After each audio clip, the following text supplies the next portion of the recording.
Hi everyone, एक बार आप लोगों का फिर से दिसी लॉ अकेडमी के यूट्यूब चैनल पर स्वागत है।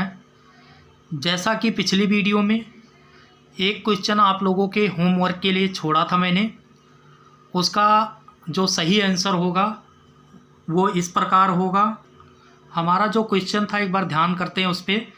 दैवकृत का मतलब है भगवान द्वारा किया गया कार्य, मनुष्य द्वारा किया गया कार्य, बी ऑप्शन है। सी ऑप्शन है अन्य पक्ष द्वारा किया गया कार्य, डी है अभियोगी द्वारा किया गया कार्य। तो इसमें से हमारा जो सही ऑप्शन होगा दोस्तों वो ए होगा, भगवान द्वारा किया गया कार्य। ठीक है दोस्तों, तो चलिए दोस्तों आज का सेशन हम स्टार्ट करते हैं। जो लोग मेरे चैनल पर नए हैं वो कृपया मेरे चैनल को सब्सक्राइब करिए और बेल आइकन को ज़रूर प्रेस करिएगा, जिससे मेरी नेक्स्ट वीडियो जो है वो आप लोगों तक पहुंच सके। तो क्वेश्चन बढ़ते हैं क्वेश्चन 61 की तरफ। जब न्यायालय को विदेशी कानून या विज्ञान या कला के बिंदु पर या हस्तलिपि या उंगली के छापों की पहचान के रूप में एक राय बनानी होती है तो उस बिंदु पर विशेष रूप से कुशल व्यक्ति की राय, जो कि विशेष रूप से ऐसे विदेशी कानून, विज्ञान या कला या लिखावट या उंगली छापों की पहचान में कुशल है, को प्रासंगिक तथ्य माना जाएगा या तथ्य साक्ष्य अधिनियम की धारा खाली स्थान के अंतर्गत आता है।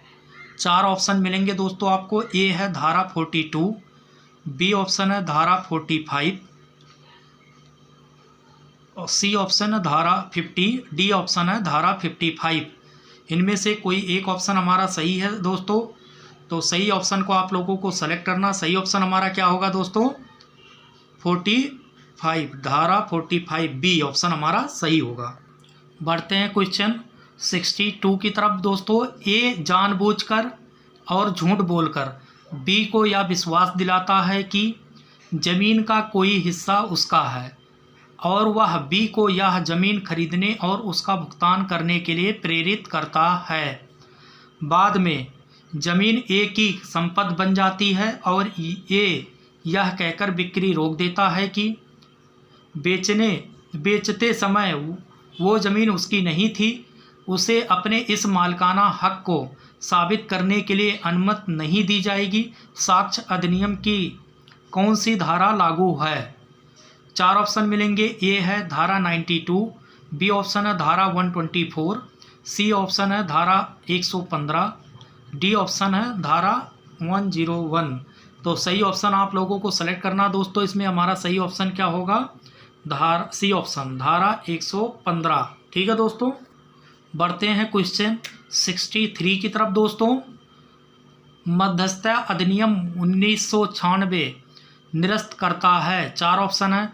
मध्यस्थता अधिनियम 1940 को, मध्यस्थता अधिनियम 1937 को, विदेशी पुरस्कार मान्यता और परिवर्तन अधिनियम 1961, डी ऑप्शन है उपरोक्त सभी। तो सही ऑप्शन आप लोगों को सेलेक्ट करना दोस्तों। इसमें हमारा सही ऑप्शन क्या होगा? डी ऑप्शन उपरोक्त सभी। बढ़ते हैं नेक्स्ट क्वेश्चन की तरफ 64 की तरफ। संसद संविधान के खाली स्थान तहत प्रशासनिक न्यायाधिकरण स्थापित कर सकती है। 4 ऑप्शन है। ए है अनुच्छेद 323 बी ऑप्शन है अनुच्छेद 323 ए, सी ऑप्शन है अनुच्छेद 233, डी ऑप्शन है अनुच्छेद 323। तो सही ऑप्शन इसमें से एक सेलेक्ट करना है। सही ऑप्शन हमारा क्या होगा दोस्तों? बी अनुच्छेद 323 ए। बढ़ते हैं क्वेश्चन 65 की तरफ दोस्तों। बार काउंसिल ऑफ इंडिया अधिवक्ताओं के लिए पेशेवर आचरण और शिष्टाचार के मानकों का निर्धारण इसके अंतर्गत करता है। 4 ऑप्शन मिलेंगे दोस्तों। ए है अधिवक्ता अधिनियम 1961 की धारा 3, बी ऑप्शन है अधिवक्ता अधिनियम 1961 की धारा 7 clause 1 sub clause B, C option है अधिवक्ता अधिनियम 1961 की धारा 17, डी ऑप्शन है अधिवक्ता अधिनियम 1961 की धारा 18। तो इनमें से कोई एक ऑप्शन सही है। सही ऑप्शन को आप लोगों को सेलेक्ट करना। तो हमारा सही ऑप्शन क्या होगा दोस्तों? बी ऑप्शन, अधिवक्ता अधिनियम 1961 की धारा 7 क्लॉज 1 सब क्लॉज बी। ठीक है दोस्तों, बढ़ते हैं दोस्तों क्वेश्चन 66 की तरफ। अधिवक्ता अधिनियम 1961 की धारा 49 के अनुसार बार काउंसिल ऑफ इंडिया के पास ऐसे नियम बनाने का अधिकार है जो, ए ऑप्शन है, बार काउंसिल की सदस्यता के लिए योग्यता और ऐसी सदस्य के लिए अयोग्यता। बी ऑप्शन है, अधिवक्ताओं के रूप में नामांकित होने वाले व्यक्तियों का वर्ग या श्रेणी। सी ऑप्शन है, भारत में विश्वविद्यालयों द्वारा कानूनी शिक्षा के मानकों और उस उद्देश्य के लिए विश्वविद्यालय के निरीक्षण के लिए। डी ऑप्शन है, उपरोक्त सभी। तो इनमें से कोई एक ऑप्शन सही है दोस्तों। सही ऑप्शन आप लोगों को सेलेक्ट करना है। तो हमारा सही ऑप्शन क्या होगा दोस्तों? डी ऑप्शन, उपरोक्त सभी। ठीक है दोस्तों, बढ़ते हैं दोस्तों नेक्स्ट क्वेश्चन की तरफ, क्वेश्चन 67 की तरफ। इंडिया जो कि भारत है एक, 4 ऑप्शन है। ए है संघीय राष्ट्र है, बी है क्वासी संघीय राष्ट्र है, सी है राज्यों का संघ है, डी है एक विशेष प्रकार का एकात्मक राष्ट्र है। तो सही ऑप्शन आप लोगों को सेलेक्ट करना दोस्तों। इसमें से सही ऑप्शन हमारा क्या होगा?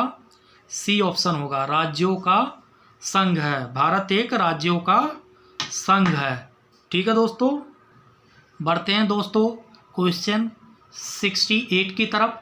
श्री MC मेहता बनाम भारत संघ AIR 1987 SC 1086 श्रीराम फर्टिलाइजर्स मुकदमे में अदालत ने यह फैसला किया कि, ए ऑप्शन है, उद्योजक उन सभी को छतपूर्त करने के लिए सख्ती से और पूरी तरह से उत्तरदायी है जो जहरीली गैस के रिसाव की दुर्घटना से प्रभावित हुए हैं, और इस तरह की देनदारी ऐसे किसी भी अपवाद के अधीन नहीं है जो प्रत्यक्ष रूप से कठोर दायित्व के अत्याचारी सिद्धांत का संचालन करती है। हमारा बी ऑप्शन है दोस्तों, खतरनाक जानवर का मालिक उन सभी को छतपूर्त करने के लिए सख्ती से और पूरी तरह से उत्तरदायी है जो इस खतरनाक जानवर के छूटने से दुर्घटना से प्रभावित हुए हैं, और इस तरह के देनदारी जो प्रत्यक्ष रूप से कठोर दायित्व के अत्याचारी सिद्धांत का संचालन करती है, किसी भी अपवाद के अधीन नहीं है। और हमारा जो सी ऑप्शन है दोस्तों, उपरोक्त उन सभी को छतपूर्त करने के लिए सख्ती से और पूरी तरह से उत्तरदायी है जो जहरीली गैस के रिसाव के दुर्घटना से प्रभावित हुए हैं, और इस तरह की देनदारी उन सभी अपवादों के अधीन है जो प्रत्यक्ष रूप से कठोर दायित्व के अत्याचारी सिद्धांत का संचालन करती है। और हमारा जो डी ऑप्शन है दोस्त, एक कंपनी या निगम राष्ट्र नहीं है और इसलिए लोगों के स्वास्थ्य को प्रभावित करने वाली जहरीली गैस के रिसाव के लिए उत्तरदायी नहीं है। तो इनमें से कोई एक ऑप्शन सही है। सही ऑप्शन क्या होगा हमारा दोस्तों? सेलेक्ट करिए। इनमें से हमारा सही ऑप्शन होगा ए, उद्योजक उन सभी को छतपूर्त करने के लिए सख्ती से और पूरी तरह से उत्तरदायी है जो जहरीली गैस के रिसाव की दुर्घटना से प्रभावित हुए हैं, और इस तरह की देनदारी ऐसे किसी भी अपवाद के अधीन नहीं है जो प्रत्यक्ष रूप से कठोर दायित्व के अत्याचारी सिद्धांत का संचालन करती है। ठीक है दोस्तों, बढ़ते हैं क्वेश्चन 69 की तरफ दोस्तों। पर्यावरण संरक्षण अधिनियम 1986 के अनुसार पर्यावरण प्रदूषक का मतलब है, ए ऑप्शन है, किसी भी ठोस तरल या गैसीय पदार्थ में मौजूद ऐसी मिलावट संकेंद्रण जो पर्यावरण के लिए सहायक हों या हो सकते हों। बी ऑप्शन है, इस तरह के मिलावट संकेंद्रण में मौजूद मात्र गैसीय पदार्थ जो कि पर्यावरण के लिए हानिकारक हों या हो सकता हो। सी ऑप्शन है, किसी भी ठोस तरल या गैसीय पदार्थ में मौजूद ऐसी मिलावट संकेंद्रण जो पर्यावरण के लिए हानिकारक हो या हो सकता हो। डी ऑप्शन है, किसी भी ठोस या तरल पदार्थ में मौजूद ऐसी मिलावट संकेंद्रण जो पर्यावरण के लिए हानिकारक हो या हो सकता हो। 4 ऑप्शन है दोस्तों, कोई एक ऑप्शन सही है। हमारा सही ऑप्शन सेलेक्ट करना क्या होगा दोस्तों, इनमें से सी ऑप्शन हमारा सही होगा। ठीक है दोस्तों, बढ़ते हैं दोस्तों क्वेश्चन 70 की तरफ।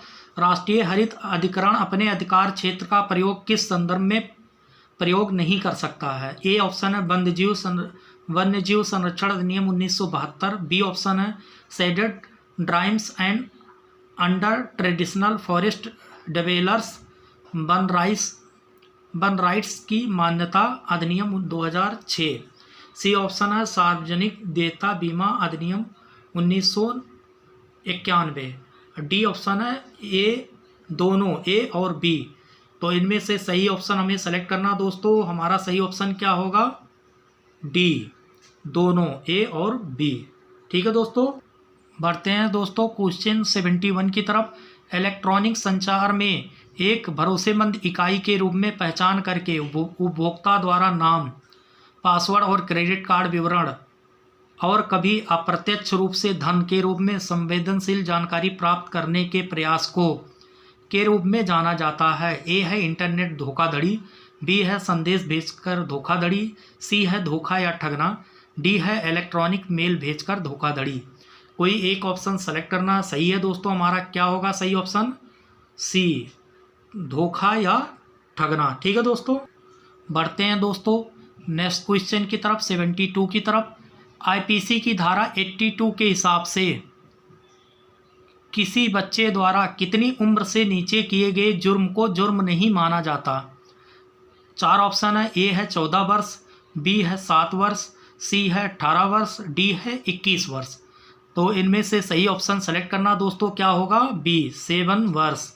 ठीक है दोस्तों, बढ़ते हैं नेक्स्ट क्वेश्चन की तरफ 73 की तरफ। आरबी डडली और स्टीफन किस सिद्धांत के समर्थक हैं। ए अपनी जान बचाने के लिए एक निर्दोष की जान लेना आत्मरक्षा नहीं है और हत्या के खिलाफ आवश्यकता के रूप में बचाव की अपील नहीं की जानी चाहिए। बी ऑप्शन है ज़रूरत पड़ने पर हत्या के खिलाफ बचाव के रूप में निवेदन किया जा सकता है।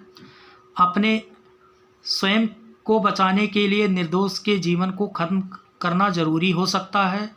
सी ऑप्शन बिना दया के किसी की हत्या करना बचाव नहीं है और ना ही जरूरी है और अपने बचाव के लिए इसकी दलील नहीं दी जा सकती है। डी है उपरोक्त कोई नहीं। तो सही ऑप्शन इनमें से हमें सेलेक्ट करना दोस्तों। सही ऑप्शन हमारा क्या होगा, इनमें से ए होगा। ठीक है दोस्तों, बढ़ते हैं दोस्तों क्वेश्चन 74 की तरफ। जनहित याचिका की उपयोगिता है। 4 ऑप्शन है उदारीकृत लोकस स्टडी, बी है गैर प्रतिकूल कार्रवाई, सी है प्रक्रियात्मक आवश्यकताओं का उदारीकृत किया जाना, डी है उपरोक्त सभी। तो इनमें से सही ऑप्शन हमें सेलेक्ट करना दोस्तों। सही ऑप्शन क्या होगा, डी उपरोक्त सभी। ठीक है दोस्तों, बढ़ते हैं दोस्तों क्वेश्चन 75 की तरफ। याचिकाकर्ता राजनीतिक विज्ञान के एक प्रोफेसर जिन्होंने संवैधानिक प्रावधानों के उचित कार्यान्वयन को सुनिश्चित करने के लिए पर्याप्त शोध किया था और गहरी रुचि रखते थे, ने बिहार राज्य द्वारा विधायिका को स्वीकृत प्राप्त किए बिना कई अध्यादेशों को निरस्त करने की प्रथा को चुनौती दी। अदालत ने माना कि याचिकाकर्ता को जनता के सदस्य के रूप में अनुच्छेद 32 के तहत याचिका को बनाए रखने के लिए पर्याप्त सरोकार है। यह मामला संबंधित है। 4 ऑप्शन है परमानंद कटारा बनाम union of India, AIR 1989 SC 2039। B option है DC बधवा बनाम बिहार राज्य, AIR 1987 SC 579। सी ऑप्शन है नीरजा चौधरी बनाम राज्य Madhya Pradesh, AIR 1984 SC 1099। D option है चमेली सिंह बनाम यूपी, AIR 1996 SC 1051। तो इनमें से कोई एक ऑप्शन सही है दोस्तों। हमारा सही ऑप्शन क्या होगा, बी होगा DC बाधवा बनाम बिहार राज्य। ठीक है दोस्तों, बढ़ते हैं दोस्तों क्वेश्चन 76 की तरफ। जहां किसी व्यक्ति या किसी संवैधानिक कानूनी अधिकार के उल्लंघन के कारण किसी व्यक्ति को या कानूनी रूप से किसी व्यक्ति को कानूनी चोट या कानूनी चोट का कारण बनता है, या किसी भी संवैधानिक या कानूनी प्रावधान या कानून के अधिकार के बिना या किसी भी तरह से उल्लंघन में लगाया जाता है। इस तरह के कानूनी गलत या कानूनी चोट या अवैध बोझ को खतरा है और ऐसे व्यक्ति या गरीबी, असहायता या विकलांगता या सामाजिक या आर्थिक रूप से वंचित लोगों के वर्ग को निर्धारित करते हैं। जनता के किसी भी सदस्य के लिए आवेदन रख सकते हैं। अनुच्छेद 226 के तहत उच्च न्यायालय में एक उचित दिशा आदेश या रिट और ऐसे व्यक्तियों के मौलिक अधिकारों के उल्लंघन या व्यक्तियों के वर्ग का निर्धारण करने के मामले में अनुच्छेद 32 के तहत इस मामले में कानूनी गलत या कानूनी चोट के लिए न्यायिक निवारण की मांग व्यक्ति या व्यक्तियों का वर्ग निर्धारित करता है। जस्टिस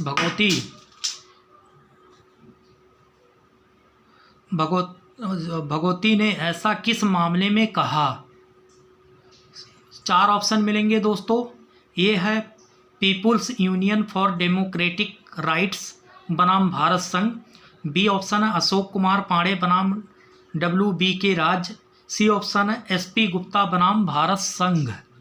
और डी ऑप्शन है जनता दल बनाम HS चौधरी। इनमें से सही ऑप्शन सेलेक्ट करना दोस्तों। सही ऑप्शन हमारा क्या होगा? सी होगा, SP गुप्ता बनाम भारत संघ। ठीक है दोस्तों, तो आज का वीडियो यहीं पर समाप्त करते हैं दोस्तों। फिर मिलेंगे नेक्स्ट वीडियो में। इसके आगे का क्वेश्चन जो बचा हुआ वो सॉल्व करवाया जाएगा AIB 15 का।